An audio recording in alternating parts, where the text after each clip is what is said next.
Olá, amigos, namastê. O que Jesus quis dizer de fato quando afirmou: Eu e o Pai somos um, ou ninguém vai ao Pai senão por mim, passando por dentro de mim.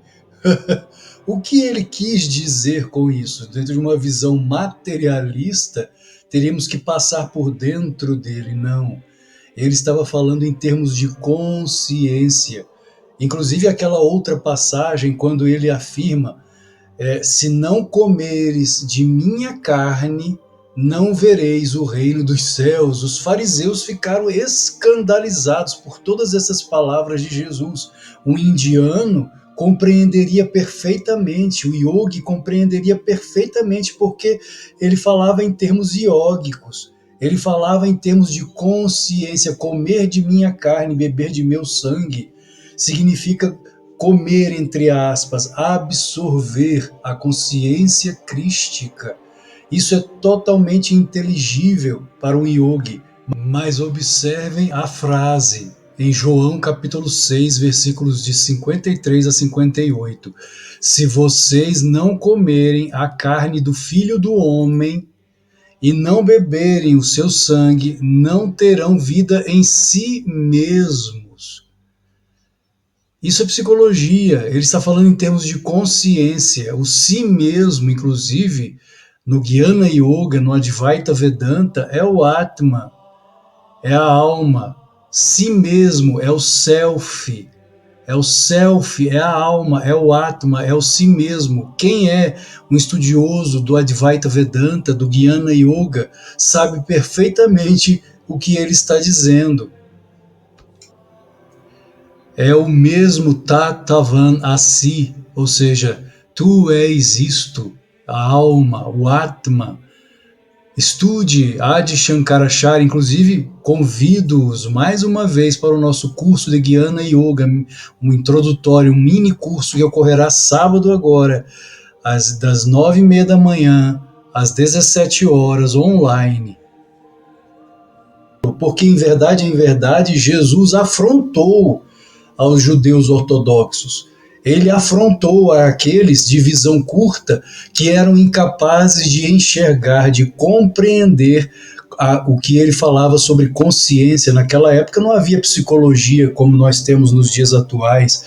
Nós, em pleno século XXI, com o advento da psicologia no século XX, já deveríamos compreender há muito tempo, pelo menos desde o advento da psicologia, que Deus não é um homem. Jesus foi um homem, como Jadava foi um homem, Jadava, o Krishna, como Siddhartha, o Buda foram homens. Jesus foi um homem, mas foi um homem que realizou Deus, que realizou a consciência na Índia, conhecida como Kutastha Chaitanya, ou consciência de Vishnu, ou consciência de Krishna, que aqui no Ocidente ficou conhecida como consciência de Cristo, ou Cristo, o Filho unigênito, Kutastha Chaitanya, ou consciência crística. Ele falava em termos de consciência, como um avatar, uma divina encarnação. O que é a divina encarnação? Não, a divina encarnação não é que o ser sagrado desceu. Na verdade, a divina encarnação ocorre na Índia, o ensinamento de que ele pode descer quando ele já era em uma vida passada, em uma encarnação passada, ele já era um avatar, então ele desce completo. E pode ser que nesta encarnação ele já está a ponto de se tornar um avatar, ele é um Siddha, ele é mais do que um Jivamukta, ele é um Siddha, é um Paramukta, supremamente liberto, ele encarna. E durante a sua existência, por seu mérito kármico, Punya Karma, ele se torna então um avatar. Existem os avatares Skanda, que são encarnações parciais de Deus, ou seja, tem consciência parcial da unidade com Deus, com a consciência cósmica, e os avatares Purna, que são consciências plenas, totais de Deus na Terra. É o caso de Jesus, são os casos de Jesus, de Krishna, que veio 3.000 anos antes de Jesus, ou seja, 5 milênios, e afirmou: eu sou o pai deste universo. Ele tinha consciência plena de ser um Pratyagatma. Pratyagatma é aquele que tem consciência de ser a própria alma, o Atma. E o Atma é Brahman. O Atma é uma pegada de Brahman, é uma chispa de Brahman, é a nossa alma. Krishna tinha essa consciência plena de ser um Pratyagatma, de ser a alma. Por isso a alma é semelhante ao Pai, a Brahman. Ele afirmou: eu sou o Pai deste universo, a Mãe, o sustentador, a Silabaon, o Senhor. Então, quando Jesus afirma: eu e o Pai somos um, em verdade, ele estava afrontando, batendo de frente contra a ortodoxia judaica de seu tempo, que negava que o homem pode ser Deus, que o homem pode realizar Deus. Nem mesmo para a ortodoxia, nem mesmo Moisés afirmou tal coisa, nem Abraão afirmou tal coisa. Como que este homem revestido de carne e ossos vem dizer que é o Filho de Deus? Isso é uma heresia, mas não o seria na Índia. Se Jesus falasse o mesmo na Índia, ele não seria considerado herege, ele seria considerado um avatar, uma encarnação divina. Ninguém vai ao Pai senão por mim, é o Cristo, é a consciência de Vishnu, falando por intermédio do corpo humano, o Filho do Homem, chamado Jesus.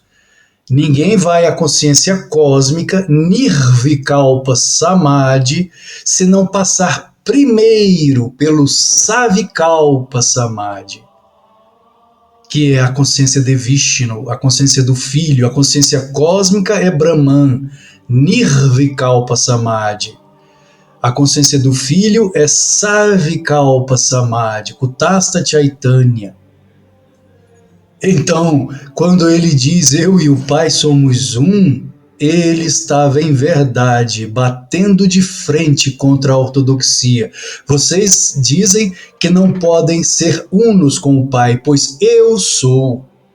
Pois eu sou. Ele bateu de frente, foi uma heresia. Foi um pecado para a ortodoxia judaica. E por este motivo é que procuraram a sua crucificação, o seu assassinato.